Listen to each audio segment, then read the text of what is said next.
Hello and welcome to Trails Worth Hiking, the show that brings you some of the most interesting backpacking and trekking routes in the world. I'm your host, Jeremy Pendry. In the first part of the show, we bring you the story and history of a trail. Then we tell you what it's like to hike the trail and how you can do it. On this episode, we go back to Europe to hike up and down over 9,000 meters of elevation gain and loss. We'll see crystal clear lakes, mountain peaks, lush forests, wildlife, and great food in mountain refuges on one of the most stunning mountain hikes in Europe. Are we going to Italy or Austria? Surely it's somewhere in the Alps. Nope. On this episode of Trails Worth Hiking, we hike the Carros de Foc, or the Chariots of Fire route, as it would be called in English, in Aigüestortes National Park in the Pyrenees of the Catalonia region of Spain.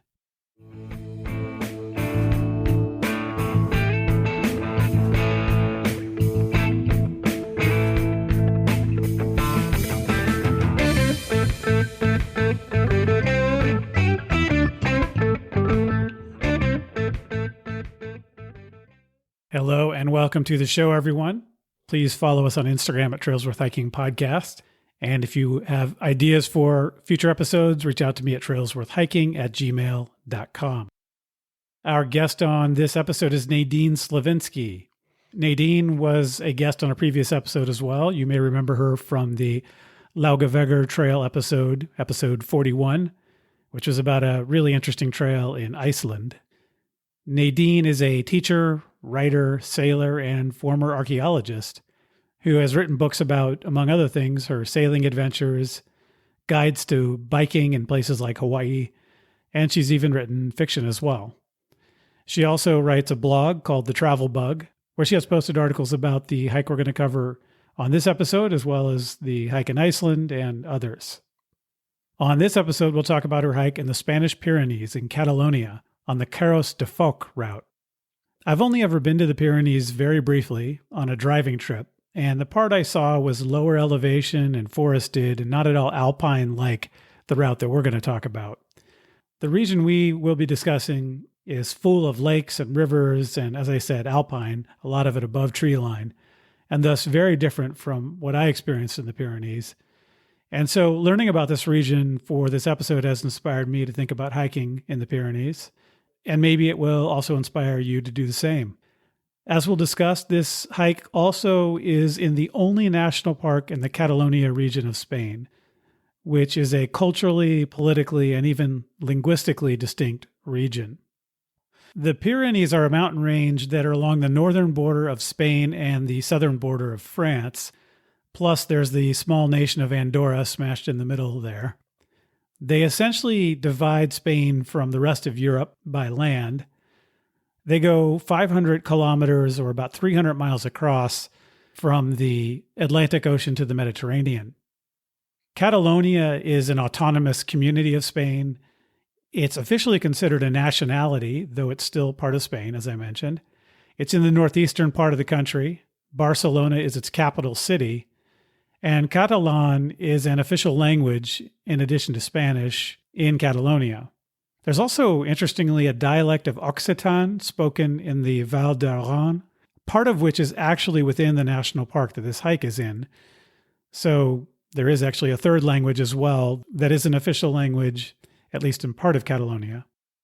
I'll note, because I know some of you are thinking it, that there has been an independence movement in Catalonia. But it's not the place of this show to go into that history or to take sides. So I will instead focus on the backpacking in Catalonia. The Catalan region of the Pyrenees is about 200 kilometers long, or 120 miles, which is almost half the length of the entire Pyrenees. And if you look at a map, at least to my eye, it was surprising to see how far west this hike is in the Pyrenees. So Catalonia extends quite a ways from the coast and from Barcelona, where its capital is. In the winter in this area, it has 10 alpine and 6 cross-country ski resorts, and that's a big part of its economy in the winter, but we're talking about a summer hike, so we won't focus on that beyond just mentioning it. The hike is in Aigüestortes y Estany de Sant Maurici National Park, and forgive me for my pronunciation of Catalan. This name translates as the Winding Waters and St. Maurice Lake.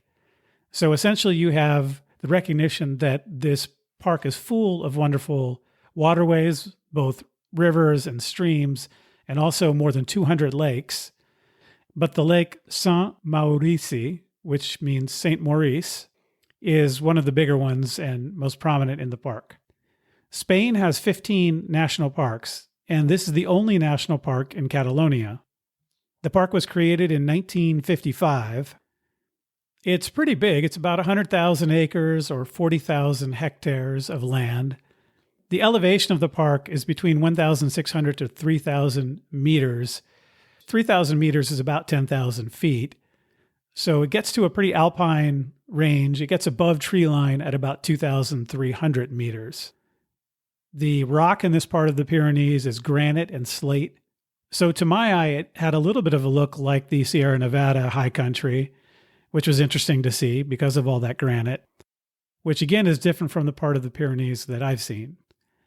As far as human settlement in the area, the High Pyrenees were not settled year-round in antiquity, but they had at least temporary settlements going back 8,500 years.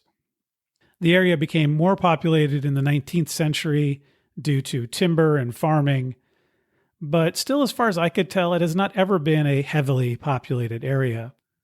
The Catalan government took ownership of the national park in 1988, and at that time it stopped the timber and other natural resource extraction from the park.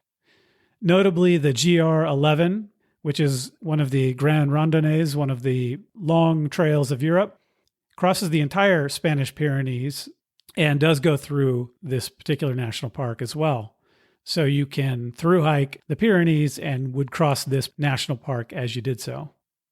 As far as flora and fauna in the area, there are the chamois, which is a kind of mountain goat. There's brown bear. There's stoat, which is a kind of weasel family carnivore. There's marmot, which are not native, but were introduced at some point. And there's a couple of types of deer, one of which also is not native.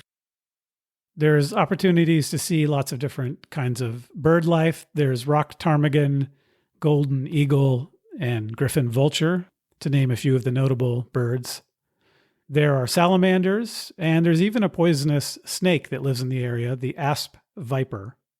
As far as flora goes, there's deciduous forest at lower elevations of the park, plus mountain pine forest up to the tree line. I do want to mention one interesting cultural feature of the area the park is in. The Val de Bois, which is a valley that borders the park, has a number of small villages with Romanesque churches. This became a UNESCO World Heritage Site in the year 2000. Romanesque is an architectural style from the 11th and 12th century. It's kind of a mix of ancient Roman-style architecture with Byzantine styles. The style originated in Lombardy in northern Italy. It's a little bit simpler than the Gothic style that followed, but pretty striking, pretty interesting-looking churches. Kind of classic and beautiful style that you can see if you look at the photos online of these churches. They feature bell towers. At one time, they had very rich and beautiful paintings on the walls, though those have actually been moved to museums in Barcelona to preserve them. So how did these churches end up in this part of the Pyrenees? Well, the Moorish conquest of Spain, the conquest by Muslim groups from North Africa, did not reach the high valleys of the Pyrenees. As you can imagine, that would be a tough area to conquer because of the geography. By the 9th century, there was a primarily Basque population living there who had become Christian. And there was also a boom in extracting silver. And that silver enriched the nobles of the area, and they were the ones that were responsible for building these churches. 9 of them are still there, or actually it's 8 churches and 1 hermitage. As I understand it, they're most, if not all, still in use, meaning they have been continuously used as churches since they were built. And these 9, the 8 churches in the Hermitage, are part of the UNESCO World Heritage Site. So if you go to this region, that might be something that's worth your time to see. From what I've seen online, it looks like you probably need a rental car to traverse the area to see these villages and churches. The Carros de Foc trail itself has kind of a funny history. And Nadine talks a bit about this during our conversation. In 1987, employees of 9 of the huts in the park, so these are the backcountry refuges where you can stay when you hike on the trail, they decided to connect the huts in one loop, and they decided to do the whole circuit in 24 hours. So I'm guessing that means they were trail running this thing. I think it would be hard to walk the entire circuit in 24 hours. But I'm not sure how they did it, but they did do it.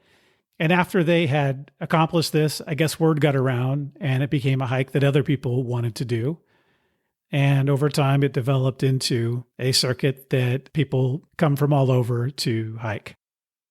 I don't know why they ended up calling it Carros de Foc, which means chariots of fire, but I'm guessing it had something to do with a reference to the 1981 movie about British Olympic runners. And maybe their Herculean effort to run this loop inspired them to think about the Chariots of Fire movie, but that's just my guess. I don't really know. I can't find anything associating the Chariots of Fire title of the route with any of the geographic features or anything like that. So I'm guessing because this happened in the 1980s, it was probably a reference to the movie. But if you have an answer to this mystery that's different, let me know. All right. With that background, let's jump into my conversation with Nadine Slavinski about her hike on the Carros de Foc.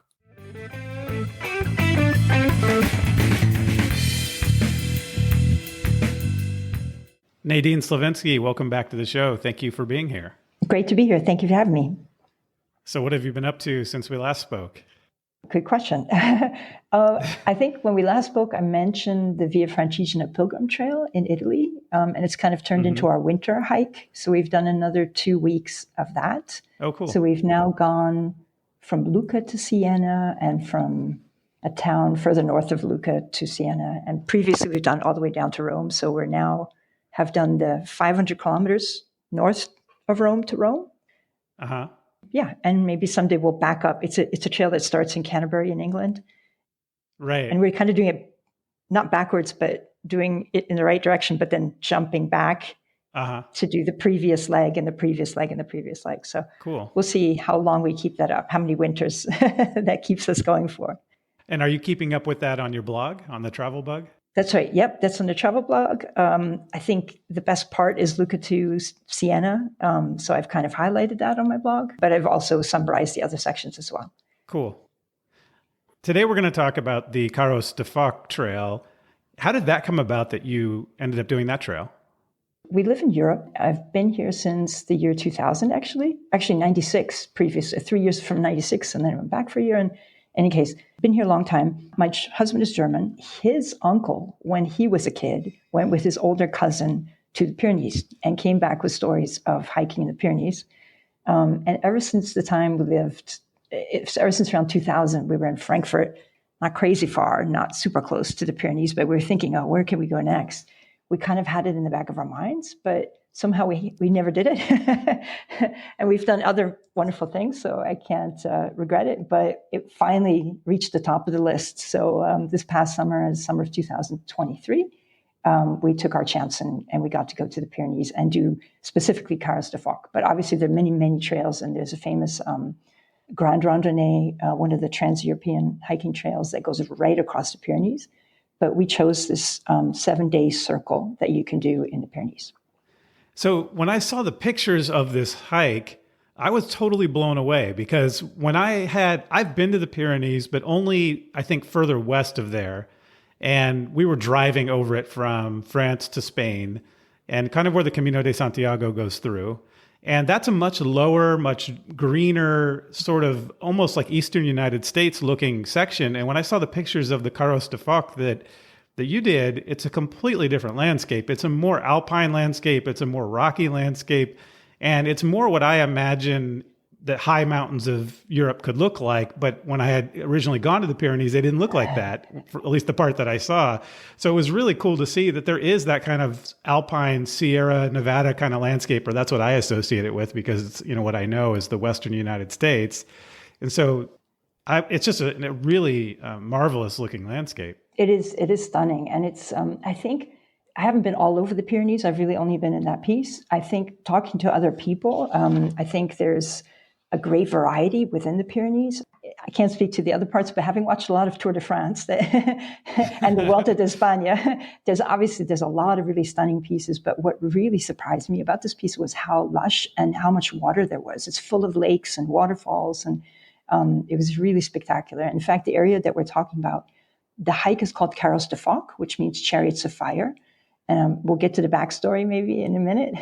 But the national park is called Aigüestortes, and that means meandering waters. And that's really, it really hits the, how do you say it? Hits the nail on the head. It's exactly, you have this tremendous like you said, alpine scenery, but much more crumbly mountains than the Alps.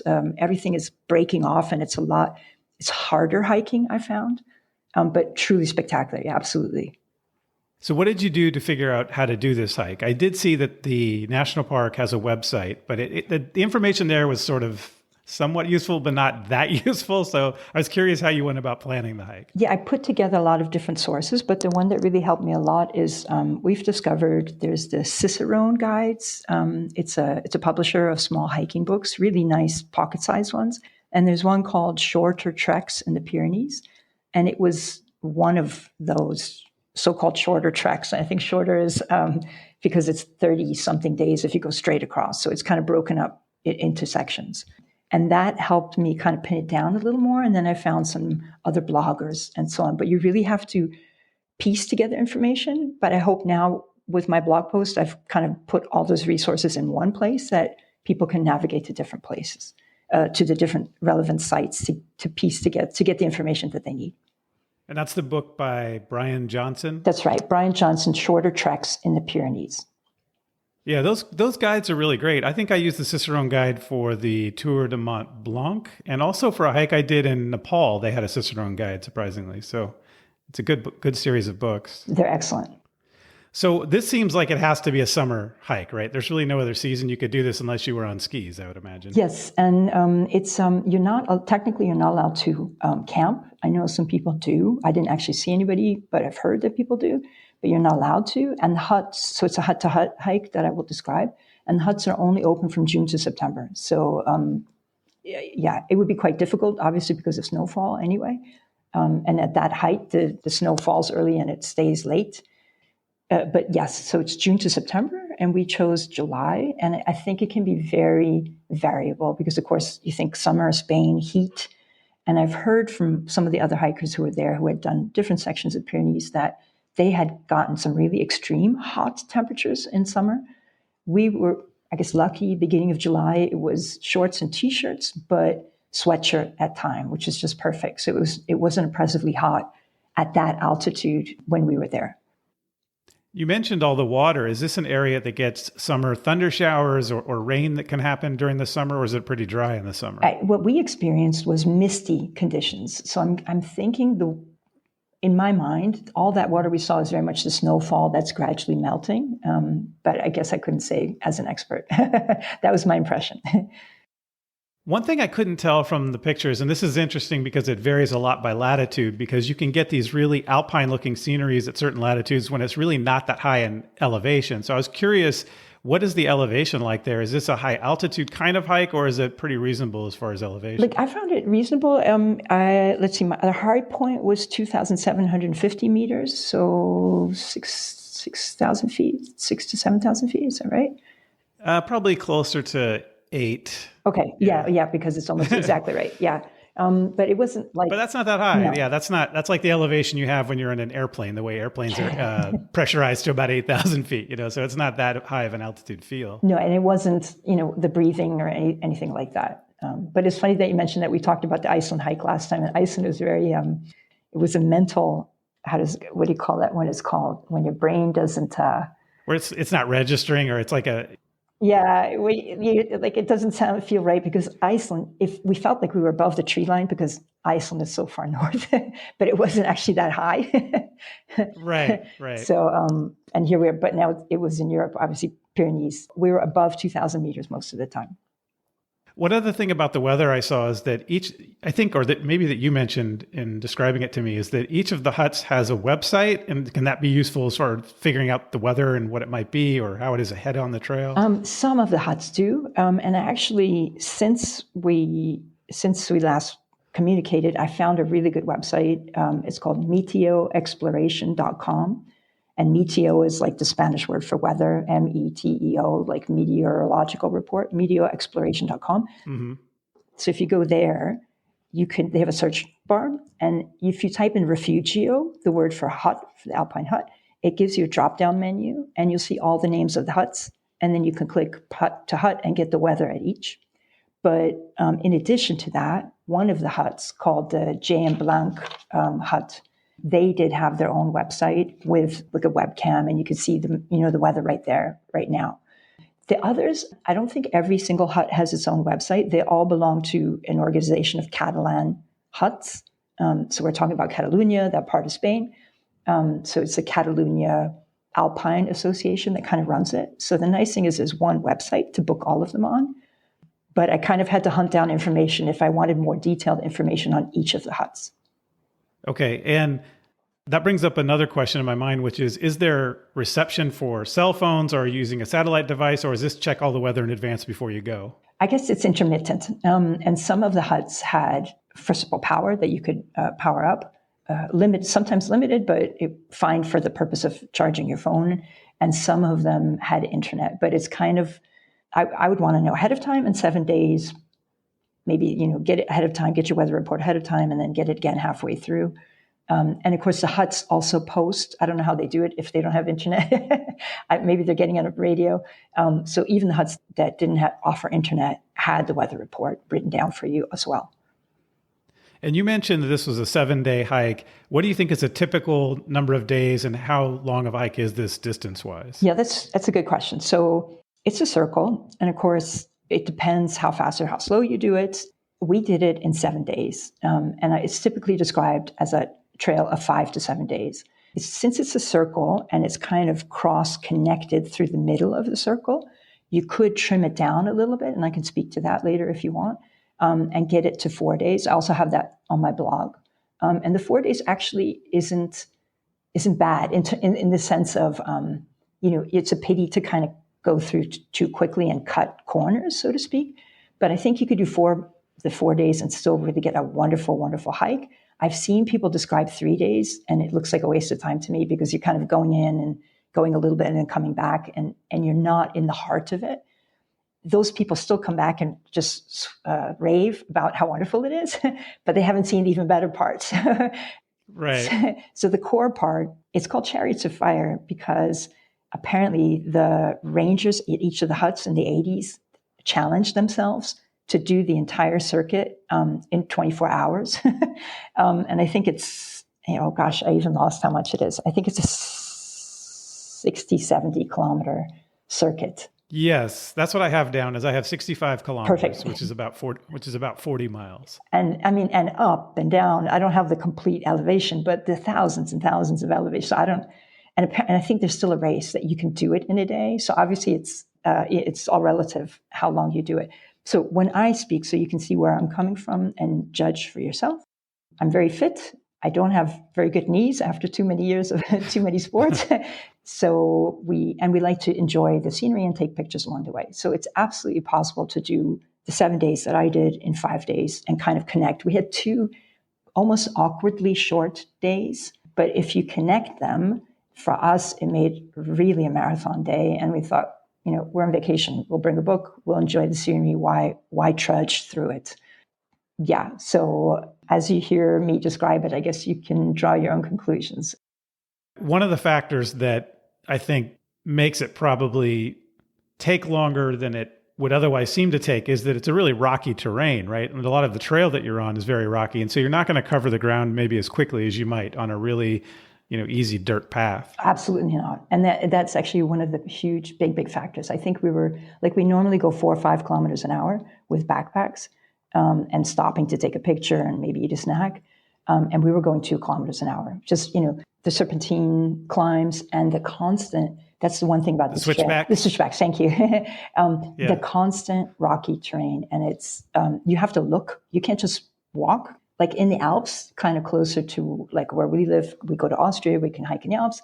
it's dirt trails, and your head is up, you're looking at the other mountains. No, in the Pyrenees, your head is down. You're looking at you're jumping from rock to rock or stepping from rock to rock. There's not hardly a minute of, first of all, dirt trail or even terrain. And I actually found that not mentally a little bit tiring, but it really got to my knees and ankles. So I was glad that we had planned the pace that we did, so it wouldn't, I didn't want to end up in the mountains, suffering. I wanted to enjoy it. So it was perfect for me. If you have really healthy knees and really healthy ankles and you just love a challenge, we met a guy there who, in his spare time, he does 100 and 200 kilometer running races in the Pyrenees. So, he could go do it in 4 days, the same distance I did. And he probably could have enjoyed it and, not thought twice about it. But like I said, every person does it at their own rate, I suppose. But it is going to be slower. It's probably going to be half your usual rate. I had the elevation gain as 9,200 meters, which is more than 30,000 feet. So that's quite a bit in a 40-mile or 65-kilometer stretch. That's plenty, yeah. Yeah. And it's not just up, and down, and then up. Yeah. So you're staying in huts. What kind of gear do you need to carry? I imagine you could carry less. I mean, obviously you could carry less than if you were backpacking. So what do you carry and what do you not carry? Yeah, so that's the advantage of this hike is you can pack quite light. So you only need the hut sleeping bag, that the little the liner, and they'll give you a blanket and you get a pillow, and they're all bunk houses. So it's nice and cozy from 20 people to 60 people, just boom. And they have kind of these giant bunk bed styles where it's just one row on top, one row on the bottom, and then left and right of an aisle. And I counted in one of them, there were over 50 people in one room. So it's like, wow, sardines. Yes. But actually only one hut was actually, not only was that like that, but it was actually narrow space per person. Like that was really sardines. But the other ones, like you definitely had elbow room and it didn't feel awkward. Like I have a stranger right next to me. So that was fine. So you don't have to carry much at all. It's more, weather gear, to have wet weather gear and to have maybe, I pack quite light. I just have the clothes I'm wearing and a second set and a warmer layer. What I discovered actually is I started bringing, I have these bike leggings, you can just pull them up and pull them down without taking your shoes off kind of thing. I've started to bring those. So instead of stopping or unzipping pants, that turn into shorts, those are really lightweight and they help me add a layer. They kind of almost act like long underwear too, if you need them to, because there were a few moments when even July was actually, it really cooled down. But back to the huts, you don't have to carry much. So the big question is food. The huts are not expensive. They're about €40 per person per night. So that's okay. There is an organization you can join, the Catalan Alpine Hut Club, and get a discount. But by the time I kind of did the math, and by the time you pay the membership fee, it breaks even. So if you're going to spend a lot of time in the Pyrenees, that would be worth it. But we didn't find it worth it for us. So food, you can buy all your meals from them. They have a meal plan where you can get dinner and breakfast. And that's where the price starts to rack up because they charge about €60 for the dinner and breakfast option. And your alternative, obviously you can bring your own food. Only one or two huts actually had a kitchen you could use. And I put kitchen in quote marks because there's no stove, for example, that you could boil water and then make like one of those camping meals. You would have to be eating cold, bring everything that doesn't need any heat to prepare. And there's no place to reprovision along the way. So we just went with a meal plan and the meals are quite good. And therefore you don't have to bring a lot, but the costs definitely, that makes it €100 a night by the time you pay the 40 a night for your bed and the 60 for the dinner and breakfast. And then there's a question of lunch. You could obviously then bring your own lunch for 7 days. And we kind of went back and forth. And again, I was a little worried about my knee holding up over that kind of terrain. So we wanted to keep to an absolute minimum. And we also paid to have a packed lunch. And they were okay. You don't write home about those lunches, but and not in the good sense and not in the bad sense, I suppose. But so that's an option too, but that's another €12. So I would say really in a practical sense, the most you would bring is your food for lunch, because I don't see a practical way to get around the dinner and breakfast thing unless you're really good at just eating cold all the time. Okay. Yeah, that's quite expensive when you add it all up It is. for for a hiking trip. But I guess if you're getting your meals, that does balance out what you would have been spending. And you're up in the mountains. It's very difficult for them to get all this food up there, and so it's going to cost more than if you're buying it in a populated area. We saw the helicopter come in a couple times, and they're helicoptering the supplies. Some of the huts are, I think you could drive within a few kilometers, but helicopter is the way. So obviously, yeah, that's why the prices are that high. Yeah. How do you reserve the huts, and how far in advance? So the huts are all on one website, which I have on my blog. It's that Catalan Alpine Club. It took me a few tries to kind of familiarize myself with it. They do have an English setting, but you basically, before you want to reserve, you have to have a little mental map or a written map of which hut is where and where you want to go, because you can go into the system one hut at a time, and it shows you the availability of each hut, and then you exit that hut, and you could put them in your cart, your payment cart, and pay it one time at the end. But you still have to go in and out of every different hut. So you actually, and it took me quite a while to figure out, the huts have quite long names. Or, for example, the Ventosa hut, it's commonly known as the Ventosa hut, but the real name is Ventosa i Calvelli. So it appears as Calvelli in that system. So it took me, in other words, it takes a little time to familiarize yourself with what hut is which. But then you can click in and out. And I suggest you go through once and you see that your dates are available to each of them.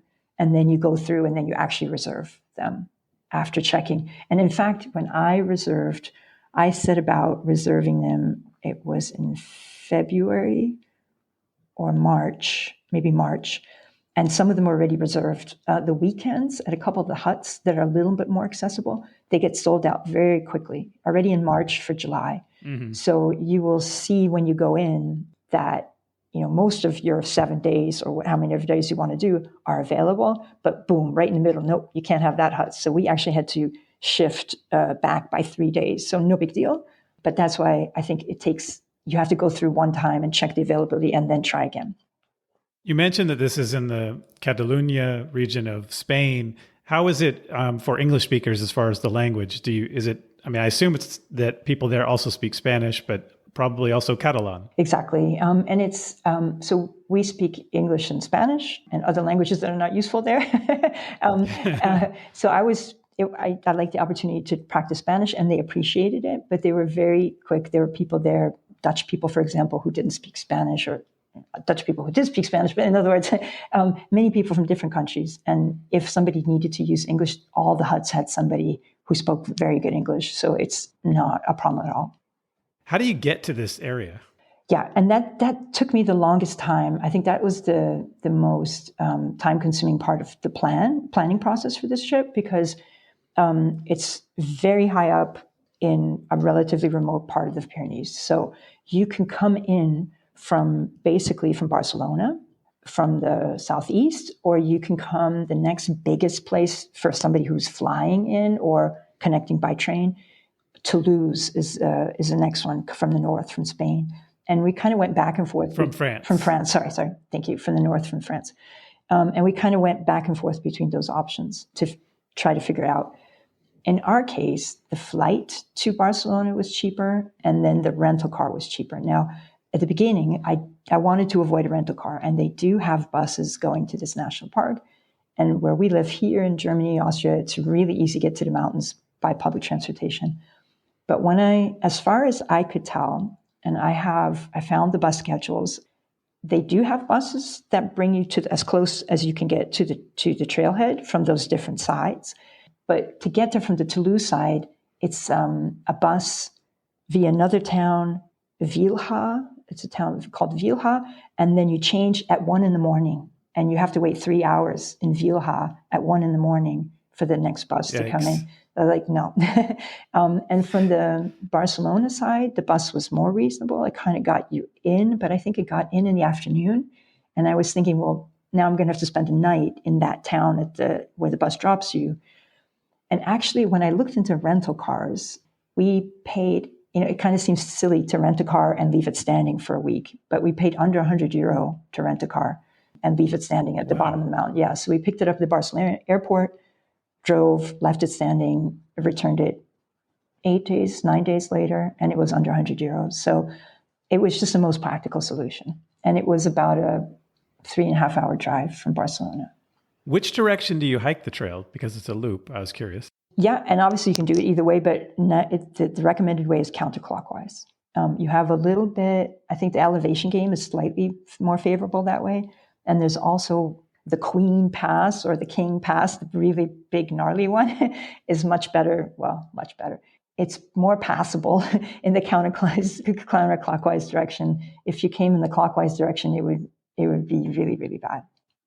So other than reserving the huts, do you need any other kind of permit or just pay a fee to come into the park or something like that? Nothing like that. So it's just the huts.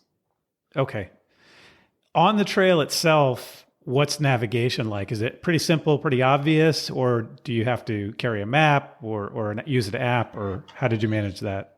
I'm personally not big on apps, but my husband is, and he failed to find one. So I don't know if people who like apps should maybe do some research on that, but I have not done that. Okay. There's an excellent map that's easy to get on Amazon, and it's called Carros de Foc, and it's done by Travessa, Travassa, Travessa. It's like a map in a little booklet, and it has some information on the huts and stuff, but it was a good, detailed 1 to 25,000 map. So we had that for orientation, and the trails are 95% of the time quite well marked. There were a few times we lost a trail or we were confused, so we were glad to have the map. But on the whole, in good weather, there was one day where the visibility kind of closed in, and I was starting to think, it would be, and we did have GPS with us, but we didn't end up having to use it. If you were really socked in by the mist, it would definitely be good to have GPS. How did you design your itinerary and decide which of the huts to stay in? So there's the recommended route, and we pretty much did that. And as I said, I found it on a couple of blogs, and I just looked at the distances, which to combine and which to just do maybe a shorter piece. So that's an easy choice because some of the huts are so close that you would just jump. There's no reason to stop at the one in between. Or you could use it if you wanted to make a day and a half kind of hike, kind of get in advance on the next day. But it kind of is pretty easy to decide on the route, unless you wanted to condense it and do like the 4-day version where you're kind of trimming the corners. So I can outline that, or as I said, it's on my blog as well. Yeah, why don't you talk about that idea for folks who maybe have less time, how that would work? Yeah, so let's say I kind of picture it as a clock, and imagine a clock face that kind of got smushed in. It's not a perfect circle by any means, but it's a good way to visualize it. And the way we came in from the Barcelona end is we were entering at 3:00. And there's huts basically 3:00, 2:00, 1:00, noon, if you can imagine going counterclockwise. Mm-hmm. So it would be one day, for example, let me just do this. We took one day to get from 3:00 to 1:00, and then we did a second day from 1:00 to 11:00, and a third day from 11:00 to 10:00. Okay, so I've gone from 3:00 to 10:00 over the top of the circle. However, there's a trail that cuts across from 2:00 to 10:00, so you can cut off the top of the clock. Okay. So just to make it brief, you can go from the Malafre. We'll probably go back through the names again, but just to say it briefly once, you can go from Malafre to Colomeres. Those are 2 huts, and that's only about 10 kilometers, but it's a lot of work. The next day, the second day, if you did it in just 4 days, you would go from Colomeres to Ventosa. The third day, you would go from Ventosa to Colomina. And the fourth day, you would go from Colomina to Blanc and then back down. I should say the entry point of all this, assuming you came from the Barcelona side, is the town of Espot, E-S-P-O-T, Espot. And I checked, the T is pronounced. I thought it would be Espo, but it's Espot. That's one of those moments where Catalan would be hard for me, because in Spanish, you always pronounce every letter. So you would pronounce the T, but in French, you never pronounce the final consonant pretty much. Right. So you would not pronounce the T. In Catalan, I have no idea. Yeah, exactly. So I'm describing it from coming in and starting at the Malafre hut. But those are the 4 huts. You can go Malafre, Colomera, Ventoso, Colomina, and Blanc, and do a 4-day loop. And that's cutting off one corner that is missable. Like it was really nice, Okay. but it wasn't like, oh God, you missed the best part. But it is kind of speeding up over some parts. Okay. And so let's go through the itinerary that you guys followed. And I don't know that we have to do like every moment of it, but just to get a sense of what folks should be thinking about in making decisions about where to stay and how far apart to set the huts that they reserve. And also if there are any sort of side trips or things to see along the way. You mentioned there are some days that were shorter days. And maybe it's nice just to relax and not have to do any hiking for an afternoon. But I don't know if there's other, opportunities to climb a peak or to some kind of nice viewpoint or anything like that you discovered as well. Yes, and I think just about any day, and sometimes in the midpoint of a day, and sometimes near the hut, there's peaks all around. And this is not a trail that takes in the peaks; it's a trail that connects the passes. But for example, the French distance runner, he was hiking with his wife, and she would go to the hut, and he would do a minor detour to the top of the mountain and back down. And a lot of people will just leave their backpacks right there at the trailhead. It's in the middle of nowhere; nothing's going to happen, and they'll take an hour detour to get to the peak. So I'm not going to name any names of those mountains, but you have a great choice every day of peaks that you might want to climb. And I guess the other one decision would be assuming you start from the town of Espot, it's from Espot to hike into the area is 4 kilometers, just maybe an hour, very easy to get to the start of the circle. So the question is, when are you arriving? Because you could, if you had let's say you were coming from Barcelona and you woke up in Barcelona in the morning and drove, you could hike in and already get to the first or second hut all in one day. So if you're a person who really wants to trim €100 off your budget, you can make it work, but you really would like to squeeze a little bit out of that. You can figure out those times so that how does your arrival time work? Does it give you enough time to hike to the next hut? So there's the hour that you hike in to get to the first spot. And we were in the afternoon. So we hiked in and went to the first hut, the Malafre. It's called Ernesto Malafre. And it was the least nice hut at let's say 3:00 on the clock. If you continued about another hour, there's a much nicer hut. So if you were to start in Barcelona in the morning. What's the nicer hut? Amitges. Okay. Yeah. So let's say that's at 2:00. So if you were to start in Barcelona early enough, you could still get to Espot, hike the hour in, and then hike another hour to pass some waterfalls, beautiful lakes. There is a pass. It is uphill, but it's not a huge challenge. And you could already kind of get a head start on the next day. We didn't do that. We start the first night. And that's what many people do. They go from Malafre, and the next day they jump over they pass the Amitges hut, and they go to the Sabredo hut, which is, it's very beautiful and in a nice location. And those are good days to kind of get into the feel of it, because it's up and down, but it's not dramatic in the sense of it's dramatic scenery, but not dramatic physically. Not dramatic hiking. Yeah.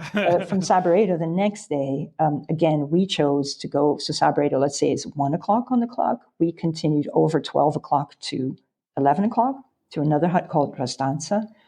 And that was 3 passes. So you go up, down, and then up, and down, down. So that was quite a hilly day. That's a tough day. Yeah, 3 passes is a long day. And that, what was the total elevation gain was 900 meters. I think the biggest day, in fact, that was the biggest elevation day, because as you said, if you start to combine days, some people combine, but then you get 1,700 meters, or it's a lot to do in a day.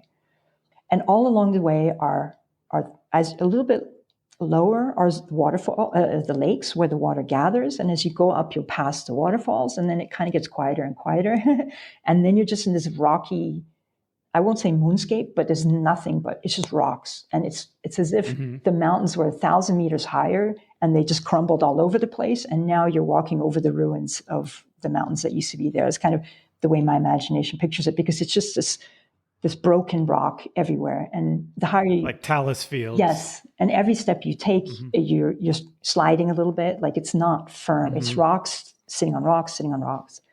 So Malafre to Sabredo hut to Restanza. Restanza is one of those it's reserved early on because it's more accessible on weekends, and it's huge.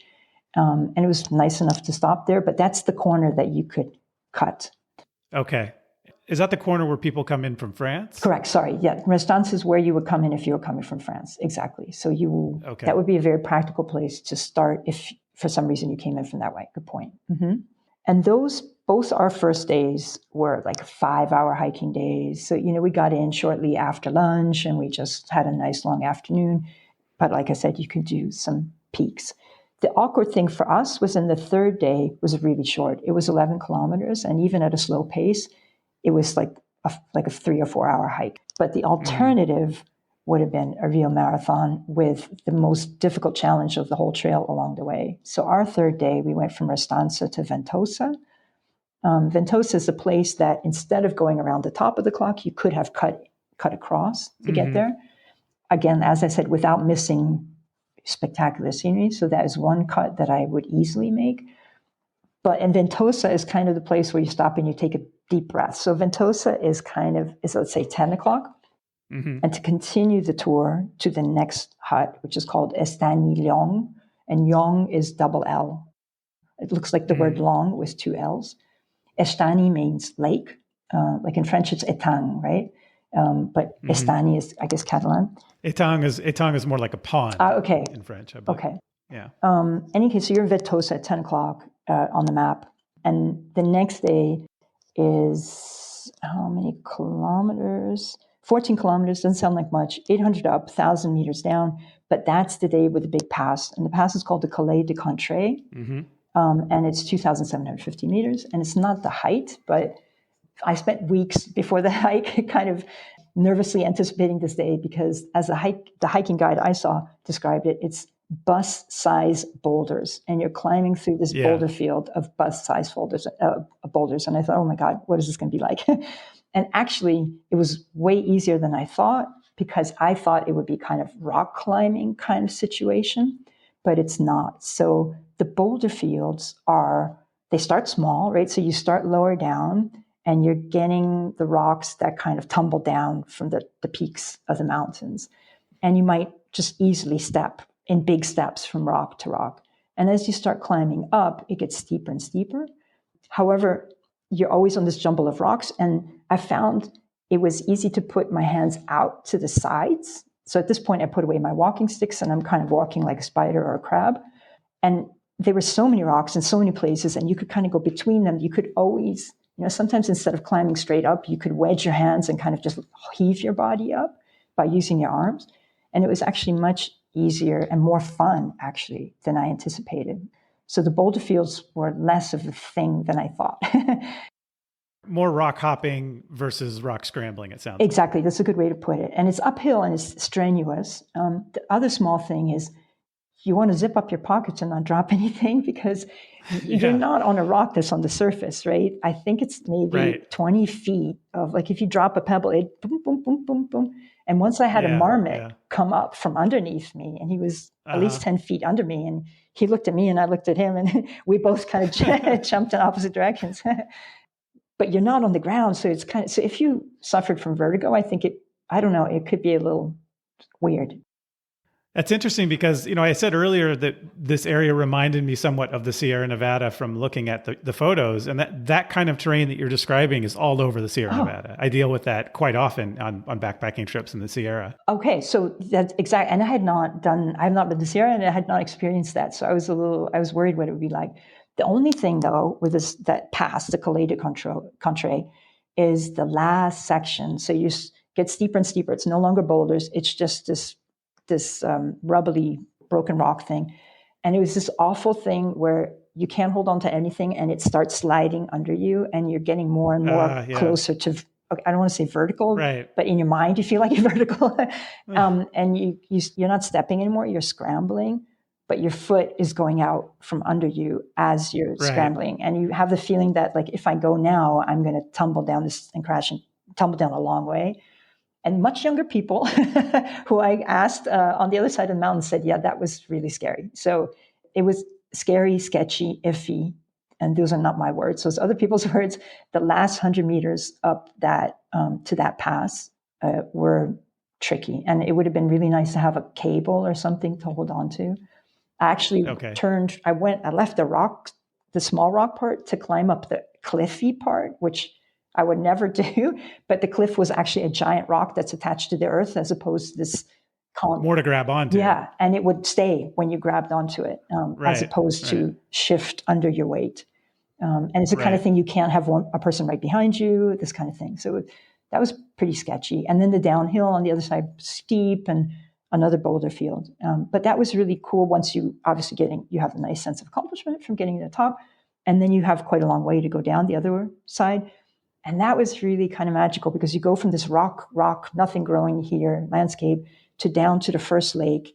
And it's still rock, but there's a lake there. And then you kind of start descending even more, and small trees begin, and bushes and small trees. And by the end of the day, you're in a forest, and the little tiny streams that were trickling on either side have become rivers. And just in maybe the 2 or 3 hours of that descent was really an amazing change in altitudinal ecosystems, I guess. So that was a really memorable day in many ways. Yeah.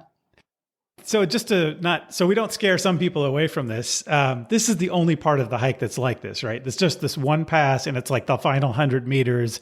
And, it's a little bit challenging, it sounds like, but doable still. Yeah. So I was very uncomfortable doing it. And they tell you not to do it in bad weather, but I wouldn't have done it if I felt I was risking my life. So, but you kind of have to take it slow and just be a little careful. But if some people are not comfortable with it, maybe choose a completely different hike. If you're like, that's going to I'm going to stress the whole week and not enjoy it. Yeah. But it is absolutely doable for most people, I think. And of course, the French long distance hiker was like, pass? What pass? But also, like I said, even the 20-year-olds who did it were like, okay, that was kind of sketchy for that last 100 meters. But yes, it's doable. Okay, and then so when you finish the pass, you're off the toughest part of the trail, and where was the next hut? So you started at 10 o'clock in Ventosa, and eventually you end up at 9 o'clock at Estagnion, and it's the only hut on the trail it's the only hut on the trail that's below 2,000 meters, just below. There's a beautiful lake there, and it's much lower altitude, and there's cows grazing.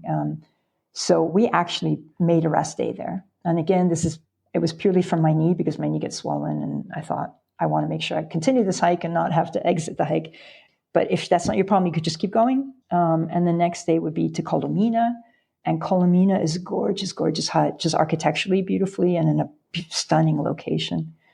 Colomina is at 6 o'clock. And then our last day was from Colomina to J.M. Blanc.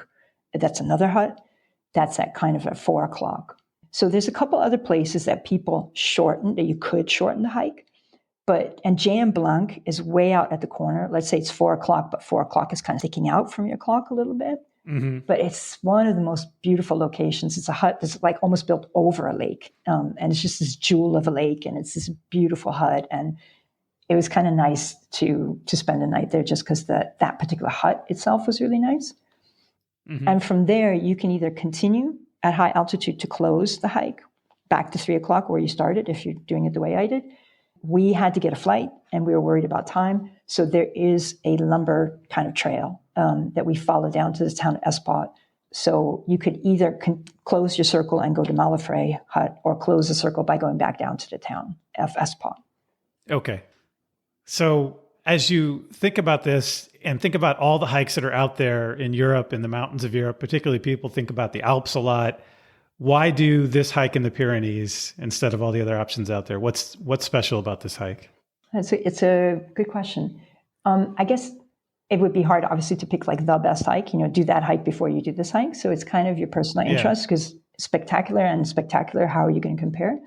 What was special for us, and one of the things that was unexpected, was the scenery, the combination of mountains and lakes, and not just a few lakes, just actually the way you said it, the ponds, or even almost puddles, puddles slowly combining into bigger lakes. And again, the name of the national park, Meandering Waters, really, it's lovely. So that is really nice. You cannot go, sadly, in these lakes. That's the real bummer if it's hot, because it's a national park, and people have different creams and sunblock on their body, and it goes into the water, and it messes up the ecosystem. So going in the lake is not allowed. So that's kind of a bummer, but looking at them is fantastic, and the waterfalls. So I wasn't expecting that. It's unique. So rather than doing maybe like a second hike in the Alps, I would do a hike in the Alps at one point in my life and a hike in the Pyrenees, because it's very different terrain and very different scenery. I like the fact it was also culturally different. It's a little Catalonia, and we picked up some interesting tidbits like the soup. They served garlic soup as a appetizer in one place, and I said, "Is this a traditional dish?" And they said, "Yeah, it comes from the time of my grandparents, from those difficult times when people were really poor, and you made garlic soup, right? Like you made soup, and the only ingredient, and it was actually very tasty. But so you pick up a little history, makes you think." And the hikers there are mostly Spanish and French. Makes sense, right? So it was very nice. We typically hike in our quote unquote backyard. It's many German speakers and then Italian speakers as we get into the Dolomites. So it was a whole new cultural scene for us. And I found that really interesting, talking to the different hikers and they can give you more tips on different parts of the Pyrenees. That's an interesting point. And when I looked up this hike and looked up the national park, it's the only national park in Catalonia. Yeah. And so as a result, you really are having a unique experience. It's culturally different than any other national park you're going to go to. Absolutely. And it's kind of funny. It has definitely a different flair. Like the rangers, they're not like the rangers in Austria are old bearded guys. They've been in the mountains for a long time, and maybe they yodel or something, and they're free. They give you that picture. They don't yodel, but they give you that picture. In the rangers in Eastside are fit, and was it cross trail running? They like finish work, they put on the little bag that goes in their hip, the little water bottle, and they go off running like up a mountain. And it's that kind of subculture. So that was interesting. And like I said, talking to the other hikers, and they gave me tips on where else to hike in France and other parts of the Pyrenees. So it was really different for us in that way. If you hadn't hiked in Europe, I think you would still get that special blend of different European cultures wherever you go to a hut. But for us, it was extra special because we don't often have French and Spanish hikers where we are. And it was just nice change. So I usually ask about a particular moment or memory from the trail, but it seemed to me from what you were describing that maybe that pass and coming off that pass was a highlight. I don't know if there's anything else you want to mention. Yeah, that pass is definitely a very memorable part. And I guess maybe that coming down also what I described, that going from the rocky to the more and more lush, and just many quiet moments along the way. Just like you can pick any moment during any day and just stop and look around and be like, wow. And it's not even a highlight. It's just like another part of the trail. And it's very quiet. I love that when I'm backpacking, you have these moments where you feel privileged to be where you are. Like you can't believe that this is even possible, Yeah. And especially, I don't want to be a downer, but this time in the history of the world, boy, do you feel privileged that you're exerting yourself purely for the pleasure of it and in a peaceful place.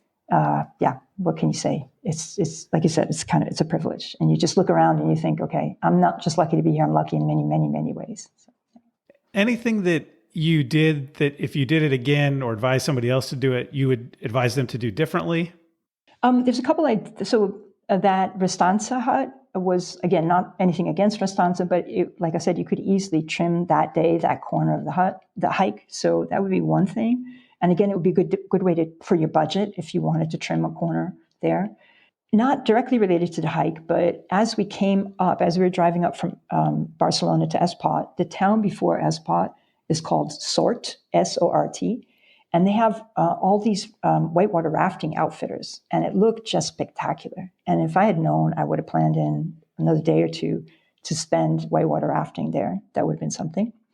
And finally, I'm glad I like what we did, but there are also people doing it as a through hike. So they started for slightly further west, and then they continued to Andorra, which is actually part of that long distance Pyrenees trail. So you can combine this area and get to Andorra within, I don't have it exact, but I'm thinking 2 more days of hiking can take you to Andorra.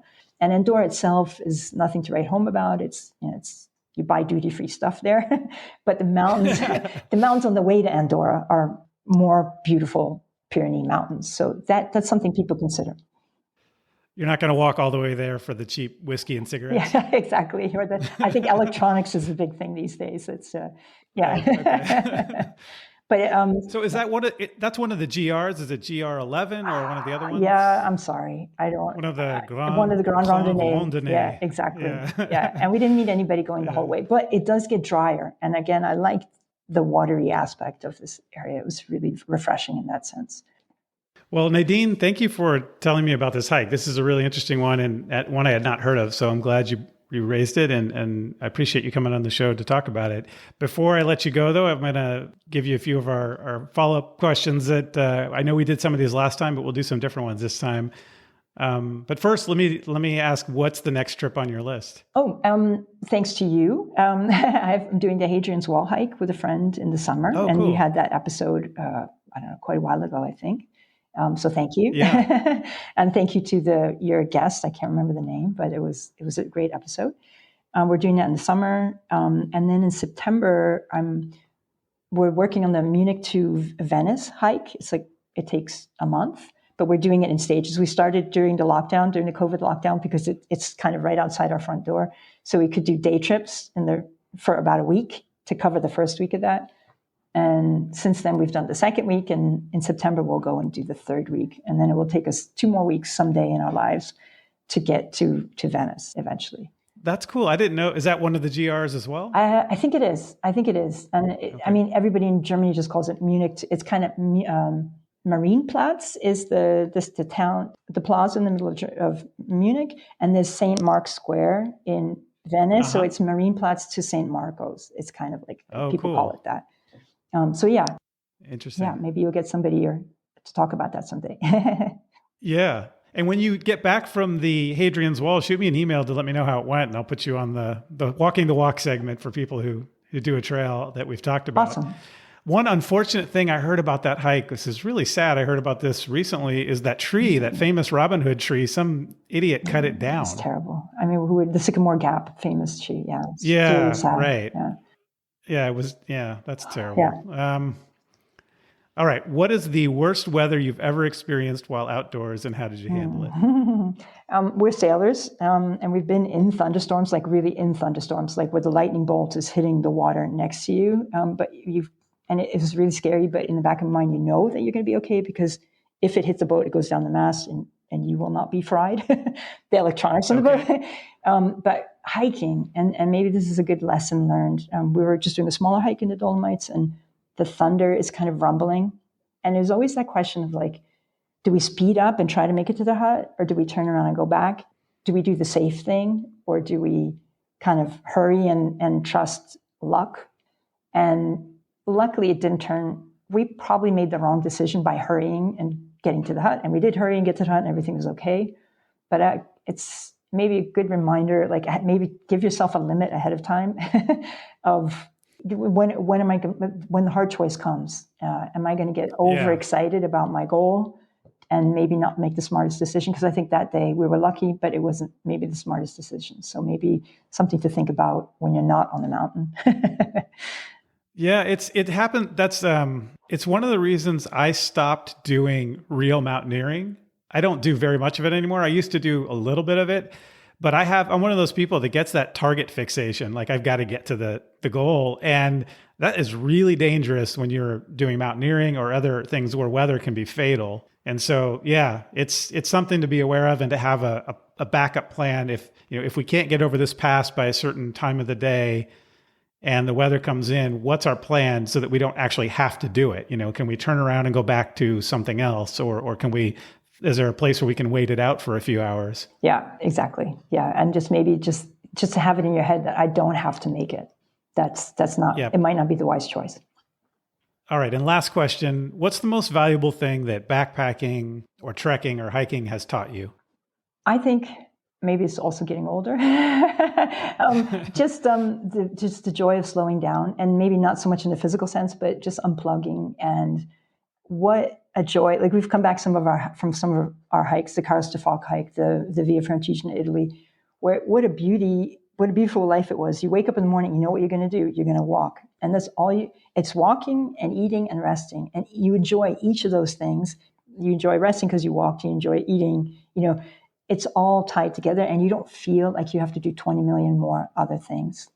And I actually have come back from those trips, and kind of tried to maintain that. Like, I'm not reading the newspaper while eating lunch. I'm just looking out the window and just giving my brain a little downtime. And yeah, I guess it's a simple one, but you can do it anywhere, anytime, but somehow you get out of practice of being slow, right? So that would be mine, I suppose. Yeah. Or just being grateful for, like I said, the peace and the beauty that you get to enjoy. Yeah, that's so great. I really appreciate what you just said, because it is so hard once you get back into society. Like you tell yourself you're going to continue to live a simple life, and then everything just creeps in over time. And all of a sudden it's just nonstop this and that. And it is one of the things I love about backpacking and trekking too, is when you're out there, it's really just basic human function that you have to maintain, right? Like you said, walking, eating, sleeping, that's pretty much it. And everything else is kind of an add-on. Yeah. And there is something that is really reassuring and relaxing about that. And even when things are difficult, it's a really good kind of difficulty. It's like you feel like, okay, this is essential. I actually have to figure out how to do whatever it is. I have to make sure I eat. I have to make sure I sleep. I have to get to this next spot.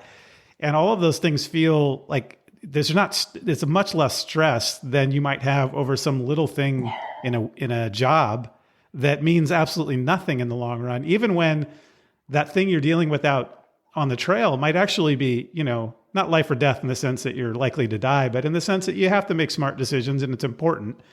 But it feels so good to be dealing with those kinds of things, like real things that matter in a way, even though you've put yourself in this sort of artificial situation you don't have to be in, if that makes sense. Anyway, I really appreciate what you just said. It's definitely how I feel about being in the wilderness and a big part of why I do it. Yeah, so I guess satisfying would be a good way to sum it up. Yeah.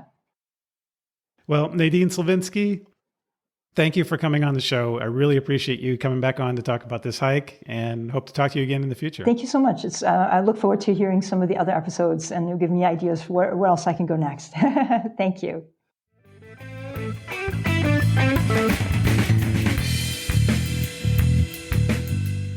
Thanks again to Nadine Slavinski for coming on the show.